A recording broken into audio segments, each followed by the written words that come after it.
Thank you, Devendra, for that introduction. And like I said, it's always good to, like you said, it's always good to see this, the course, co-instructors of this course. It's always good catching up with all of us. So I will be talking about ICO examinations, fellowships, and the routes and ways to reach and achieve your fellowship and your complete your examinations, and also a little bit of my own experience. Give me a second. All right.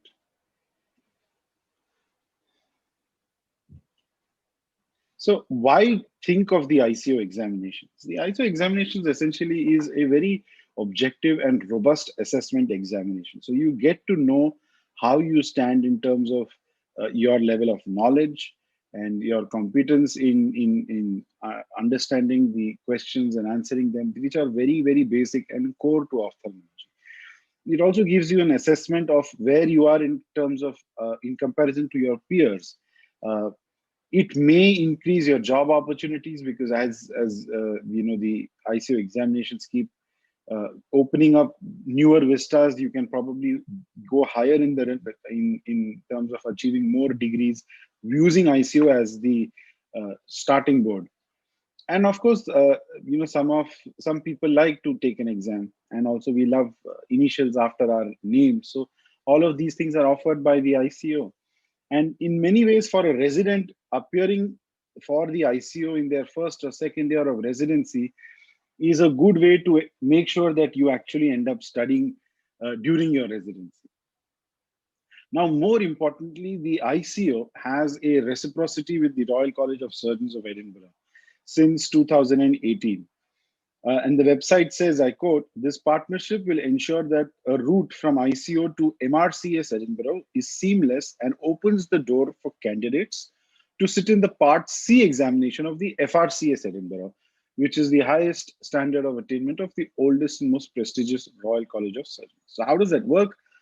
This is a slightly complex algorithm that they've put in their website, which basically means that 2018 onwards now, if you completed your 2019, sorry, your ICO visual sciences, optics and refraction and clinical ophthalmology, and now even you're advanced, you are good to, you know, if you finish your clinical ophthalmology, then if you give your advanced, you are equivalent to a MRCS ED. And of course, if you complete your 4 years of clinical practice and the FRCS Viva face-to-face, then you are automatically eligible for an FRCS Edinburgh. So instead of what was earlier, your FRCS Part A and Part D have now been replaced by your ICO examinations, or they are equivalent to that. When we talk about ICO fellowships, there are three different types of fellowships that we're talking about: a 3-month, a 6-month, and a 1-year fellowship. And again, the ICO examinations are, it is recommended that you have, you know, you sit for these examinations and clear them, uh, which gives you a better chance of being awarded a fellowship. Although it is technically possible to be awarded fellowships even without having appeared for ICO exams, but this used to be case about 5-7 years ago. Over the past few years, the number of candidates taking these exams are so high that almost all applications for fellowship are from people who've already taken and cleared these examinations. So to summarize, it's, you know, you get the post-nominal FICO. You could possibly be getting better job opportunities because you've cleared your FICO, and navigating through FRCS, like I mentioned, especially FRCS Edinburgh, is easier. But you need to know that the examination doesn't allow you to practice in any country. It's not a licentiate examination, unlike the MRCOFT or the FRCOFT, sorry. And also, ICO fellowships, like I said, can be possible without the examination. At the end of the day, each of these three examinations, the basic, the clinical, and the advanced, are expensive. So you need to make a good decision before committing to it. So which are these exams? There is the visual sciences part A, the optics refraction part B, the clinical sciences part C, and advanced. And now, of course, subspecialty. And I'll go through each of them in a bit. So the visual sciences, like most ICO examinations, are held twice a year, whereas in March and October. It is basically an entry-level examination which residents can appear during their residency, typically in their second year. It is 120 questions and MCQ based with 4 choices. The subjects are typically related to what you have been reading in the first year of residency. Special focus on neuroanatomy because a few questions are always asked on that, and this is something that residents tend to be out of touch with, given that this is not something that they've read since their anatomy of first year medicine. Also, it is important to brush up on epidemiology, genetics as well. Your part B, which can be combined with part A, is on optics, refraction, and instruments. And it is again an MCQ-based examination with 60 questions and 4 choices, lasting for 1.5 hours. They are usually held on the same day, it's split up together. Now, you need to know that you have to obtain passing marks in part A and part B separately to be eligible to applying for part C. And if you do not get the marks required to pass in any of these 2 parts, you can reappear for each of the parts that you failed in individually later on. Then, of course, we come to clinical science. Now, this is something, again, like held twice a year, but it is a mid-level examination. Basically, it is based on your knowledge of complete ophthalmology. As you can see, the subjects that are covered in this. It's a good idea to appear for this examination just after residency, when you're fresh with knowledge, when you've just read your, Kansky and Parsons or any other book that you referred to during your residency. Again, it's a MCQ-based question paper, and you have to give your single best response. And finally, the advanced examination. Now, advanced is usually after residency or during fellowship or after fellowship. It tests your competence and technical ability. At the end of the day, it does not verify your training or test practical competence, because it's not going to check how well you're operating or how you're able to diagnose. It is a good judge of your theoretical and analytical skills. They have what is called 10 extended matching type of questions and 75 context setting description. It sounds a little difficult, but what they mean is that there will be either a visual photograph, an investigation, a graph like an OCT or a topography picture or something, and there will be 4 statements associated with that, and you need to choose the single best answer. Now, they have the new subspecialty examinations, which are available in 7 specialties: cornea, glaucoma, retina, oculoplastics, neuro-ophthalmology, pediatrics, and uveitis.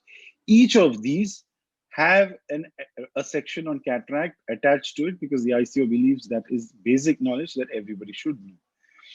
The requirement is that you need to have cleared your advanced examination, and you should have a high level of clinical experience, 1 year of clinical experience.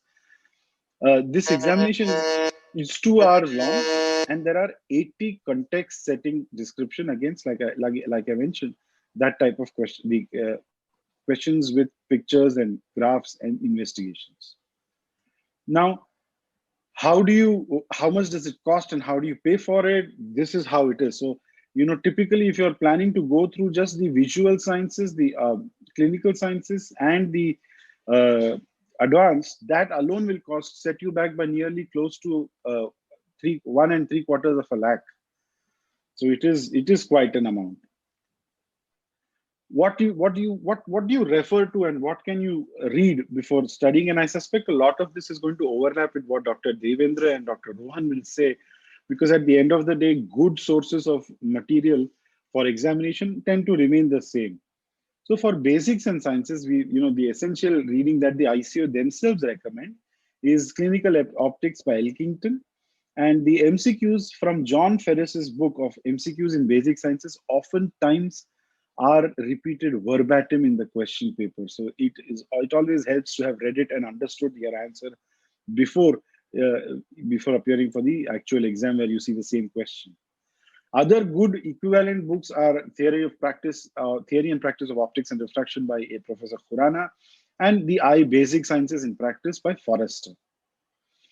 For your clinical sciences, the recommended reading is the Massachusetts Eye and Ear Infirmary Review and Kansky. Now, this is what Kansky's cover was when we took the examination. Of course, we have now the fancier edition of Kansky.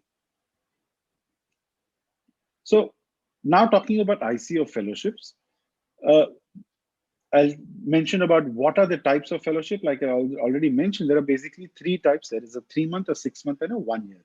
As you can see, there are subspecialty 3-month fellowships as well, like focusing on retinoblastoma, on uveitis, on glaucoma, on eye cancer. So, with all due respect, I request you to please wrap up in next 30 Right. seconds. No, we are actually Yeah, we've kept that's fine. 35 minutes for Yeah, panel we'll discussion. take a long time for Oh, panel discussion, so So we'll there's no panel here, so we can continue. extend the timing for. no worries. Okay, if all of you agree, okay, no Yeah, worries. that's fine. Thank you. And also you have 1-year research fellowships like the ICO Retina Research 1-year Helmerich Fellowship or the Fred Hollows Fellowship and Ocular Genetics. These subspecialties are typically for people who already are into subspecialty practice. For a resident or a fellow just after training, a 3-month fellowship is very good, which is why I'll focus mainly on that. There are about 60 to 90 such fellowships awarded each year. The award carries with it a $6,000 grant, which is supposed to cover student-based expenses for 3 months and possibly your travel as well. Your main minimum requirement is that you should have completed your residency and are registered as a qualified ophthalmologist. They are given strictly to people under the age of 40. And the condition that they say is that you must return to your home after training to resume your previous position. So in your application form, it's important to make sure that this is clearly explained. The application process itself is very transparent because you have the ICOPH.org, which is the ICO examination website, where there is a very clear process. Like it shows, the steps are: first is to select your fellowship, which one you're applying for. Complete the eligibility check, where you're expected to submit your documents, where they check if you're eligible for the fellowship and let you know. This has a quick turnover time. In less than a week's time, you'll get your decision. Once your eligibility is cleared, you can then choose a host training center. They have a list of centers which are ICO affiliates in their directory, and you can apply to them. Your application process and your documents are directly submitted via the ICO to the host. And if the host accepts it, you get to know soon. If the host declines, you have the option of choosing another host. And finally, when they accept it, then you match. The ICO processes your fellowship application, and then you will be notified of the date for starting. Once you start your fellowship, there is a process to complete it, following which you receive your certificate. But if your application process is not completed and the ICO rejects it, you cannot apply again. So that's important to know. What if you want to go to a center which is not in their list of directory of training centers? You can actually write to them and let them know. They are quite flexible in allowing that as well. So there are multiple things that you need to think of before choosing an ICO fellowship, either a 3-month, 6-month, or a 1 year. How useful would it be based on the timing of when you are planning to do it? Would you want it to do before you do a clinical fellowship in India or after a clinical fellowship in India? My experience would be that after a clinical fellowship in India or wherever you are from, once you go to an international center, you're much better equipped to observe and imbibe whatever you see and put it back into practice here. Also, you need to introspect a little more and ask yourselves, is it worth it? Does it add anything to my qualification? Is it really going to teach me something that I'm going to change? What you should not treat this is like another vacation. This can really change your life. It opens up your horizons to newer practice patterns, to a lot of soft skills, counseling, how to understand how processes and techniques run, and then plan. And also it's important to apply at the right time. Typically, if you apply, say, in 2020 or 2021, your fellowship usually starting date would come sometime in late 2022 or early 2023. So like I said, things you should know yourself is what knowledge and skills do you wish to acquire? What do you want to be able to do with what you learn there? And what are the practical implications of this fellowship upon your return? These are not just questions that you need to genuinely know. These are actual questions which are in the ICO fellowship application form. So your answers need to be robust and genuine. Uh, so a little bit of my experience. 7 years ago, I went and been a short-term ICO fellow at the New York INR Infirmary in oculoplastics, and they have been doing this for over 2 decades. So for them, integrating an international fellow was very easy.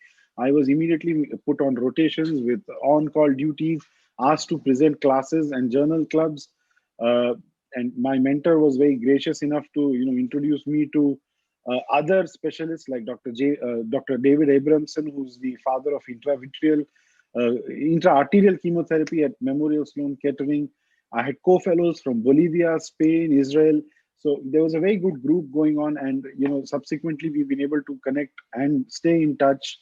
I've been inducted as an alumnus in the New York INR Infirmary alumni group, and not just that, we've already also written multiple papers with co-authors from during my time there, and even after that, we've collaborated and written multiple papers. So it's a long-lasting relationship, and it was only because of my mentors in the New York INR Infirmary that I was recommended for a membership into the American Society of Oculoplastic and Reconstructive Surgery, which has only a handful of Indians now.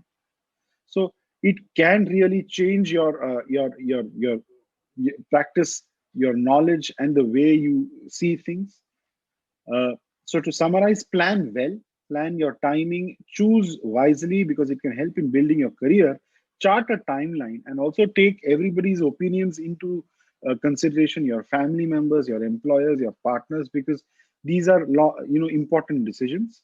At the end of the day, having cleared your ICO examinations and having an ICO fellowship under your belt is an extremely important and good asset that if you have the opportunity to take it when you're under the age of 40, you should go for it. Thank you. If there are any questions, because we don't have an interactive face-to-face meeting, I'd be happy to take them if you can email them to me at this email address.